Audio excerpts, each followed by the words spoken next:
असरा सारी हकीकत जान चुकी है सुल्तान की कि उसने मशल को उससे दूर करने के लिए क्या कुछ किया है, क्या क्या जतन करता रहा है। सब एक एक चीज़ के बारे में असरा को मालूम हो गया है। वो काफ़ी हैरान होती है और सुल्तान से कहती है कि इतनी गिरी हुई हरकतें मैं तो सोच भी नहीं सकती थी।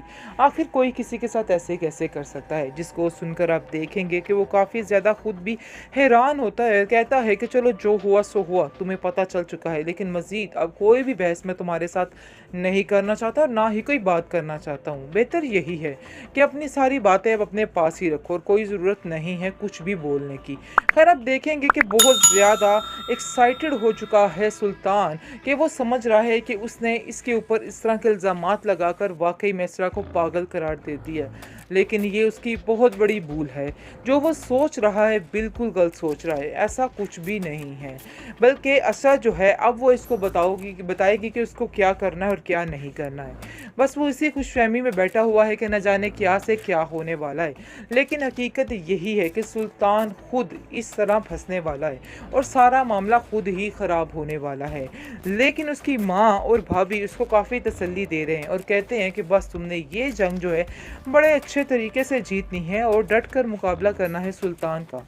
न जाने सुल्तान ने कितने लोगों के साथ क्या क्या जुल्म सितम किए हुए हैं। इसलिए बेहतर यही है कि अब हमें ज़रा होश से काम लेना होगा और तुम भी परेशान मत हो। बिल्कुल उससे डरना डरना नहीं है और जो बात होनी है वो साफ साफ होनी चाहिए। इसलिए बेहतर यही है कि बस अपने आप को अब इन परेशानियों से दूर कर लो। अब मैं तुम्हारा साथ देने के लिए तैयार बैठी हुई हूँ और तुम्हें बिल्कुल भी फिक्र नहीं करनी, बल्कि सुल्तान का डट कर मुकाबला करना है ताकि दूसरे लोगों की भी जान बचाई कर सकें। क्योंकि उनको पता चल चुका है परिजे के बारे में और हर एक के बारे में कि उसके साथ क्या क्या हुआ है।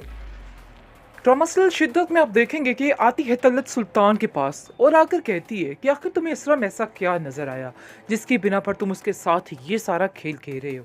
आज मुझे यकीन हो चुका है कि वाकई में तुम अपने बाप के ही बेटे और बिल्कुल उसी तरह हो। आगे से आप देखेंगे कि सुल्तान कहता है कि आपको जैसा कहा जा रहा है आपको वैसा ही करना है। इसलिए बेहतर यही है कि हमारे मामलात में इंटरफेयर मत करें। लेकिन तलत काफ़ी हैरान है और कहती है कि इसरा ने हर रिश्ते को बड़े अच्छे तरीके से निभाया है। इतनी देर से वो हमारे साथ है लेकिन कभी भी उसने किसी चीज़ में कोई कोताही नहीं बरती। लेकिन अचानक से ऐसा क्या हो गया कि तुम्हें उसकी हर बात बुरी बुरी लगने लगी और तुम्हें उसमें इतने कीड़े निकलने लगे कि हम खुद हैरान हो चुके हैं। ये छोटी मोटी बातें हैं, इनको इग्नोर किया जाता है। और वैसे भी रही बात उसके इलाज की तो वो हम करवा ही लेंगे। इतना बड़ा दंगा फसाद मचाने की क्या ज़रूरत पड़ी है। जिस पर आप देखेंगे कि वो कहता है कि आपको अगर इधर रहना है तो आपको भी थोड़ा तरीके से रहना होगा, क्योंकि वो जानता है कि उसका बाप जो है वो भी पैसे का पुजारी है और उसका बाप जो है उसकी मुट्ठी में है और वो जो वैसा करेगा उसको जैसा कहेगा वैसा ही वो करेगा, क्योंकि उसकी बदतमीज़ी से बड़े अच्छे तरीके से वाकिफ़ है। लेकिन असरा काफ़ी परेशान है। उसकी भाभी उसको तसल्ली देती है और कहती है कि यकीन मानो तुम्हें कुछ भी नहीं है। मैं इस चीज़ की गवाह हूँ, तुम्हें कुछ भी नहीं है, सिर्फ और सिर्फ तुम पर बर्डन डाला जा रहा है और तुम्हें ये बताने की कोशिश की जा रही है कि तुम में 1000 सौ मसले हैं।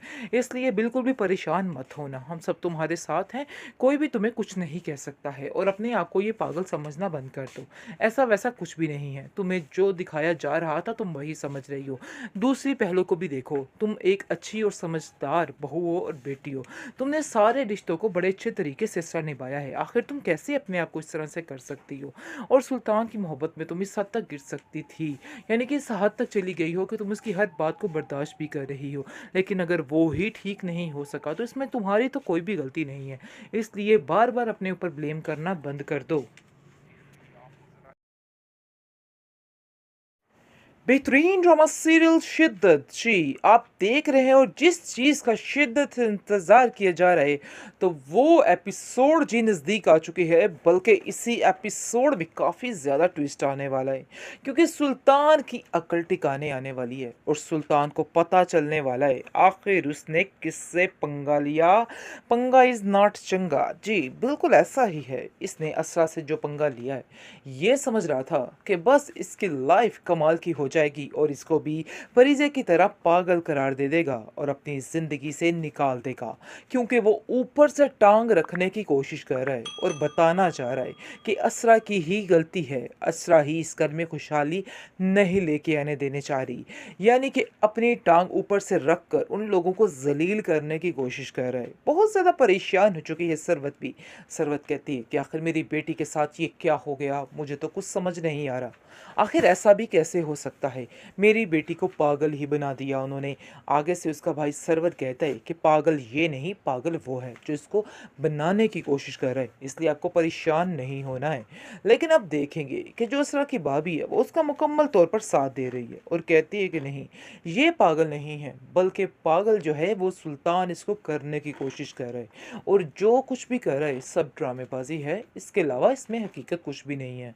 इसलिए ज़रा अपने आप को ठीक करके रखो और एहतियात से रखो, कुछ भी नहीं होगा, सब ठीक होने वाला है, तुम्हें बिल्कुल भी परेशान नहीं होना है। खैर अब देखेंगे कि टका के खुश हो चुकी है अब असरा की माँ, क्योंकि उसको पता चल चुका है कि उसकी बेटी उसके पास आ गई है और उसका इलाज करवाएगी, उसको ठीक करवाएगी। लेकिन जी बात कुछ और ही निकाली जा रही है, सुल्तान कोई और ही बात लेकर बैठ गया है और सबके दिमागों में डाल रहा है।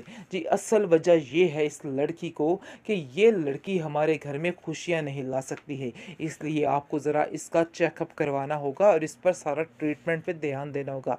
जिसको सुनकर उसकी माँ काफ़ी हैरान हो जाती है और कहती है कि मुझे तो ऐसा नहीं लगता कि असरा कुछ ऐसा कर सकती, क्योंकि असरा की तो ये पसंद की शादी थी और असरा अपने साथ ऐसा कैसे कर सकती है। असरा बेचारी मासूम सी रोती दुलाती रहती है, इसके अलावा उसके पास कोई ऑप्शन नहीं। हाँ जी, कमेंट सेक्शन में काफ़ी ज़्यादा लोग कह रहे हैं कि असरा बहुत वीक क्या कहते हैं पर्सनैलिटी दिखाई गई है, लेकिन जी हालात जब इस तरह के होते हैं इंसान ऐसे हो जाता है, तो इसलिए इसको वीक कहना बिल्कुल बेकार है। इस बात को वीक मत बोलिए, क्योंकि ये असरा की ज़िंदगी का सवाल है। असरा बेचारी बहुत परेशान है, सुल्तान जैसे इंसान के साथ रहकर वाकई में बंदा वीक बन ही जाता है। जिस पर गुजर रही होती है वो बड़े बेहतर तरीके से जान सकता है कि आखिर उसके साथ क्या हो रहा है। इसलिए कोई भी आप लोग ये जो कर रहे हैं वीक पर्सनालिटी, तो ये तो वो फलान टींग, इनको छोड़ दीजिए। खैर आप देखेंगे फ़िलहाल असरा बेचारी बहुत ही मासूमाना तरीके से हर चीज़ का जवाब दे रही है और कहती जा रही है जी ये नहीं मैंने किया, तो वो मैंने नहीं किया, तो मुझे याद नहीं, तो ये नहीं। बाकी परेशान होने की ज़रूरत नहीं है व्यूअर्स, देख लीजिएगा कि असरा ही बोलेगी और सब कुछ बताएगी कि ये सुल्तान की वजह से सब कुछ हो रहा है और सुल्तान का ही किया धरा है।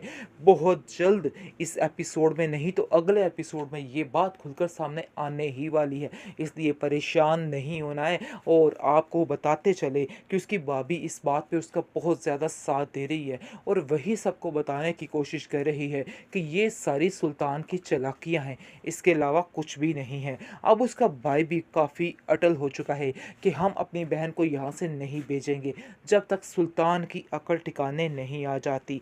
वो लोग अब सुल्तान की अकल ठिकाने लाने की बात कर रहे हैं और तब तक उसे उस घर में नहीं जाने देंगे जब तक वो खुद आकर इससे बात नहीं करेगा और माफ़ी तलाफ़ी नहीं करेगा।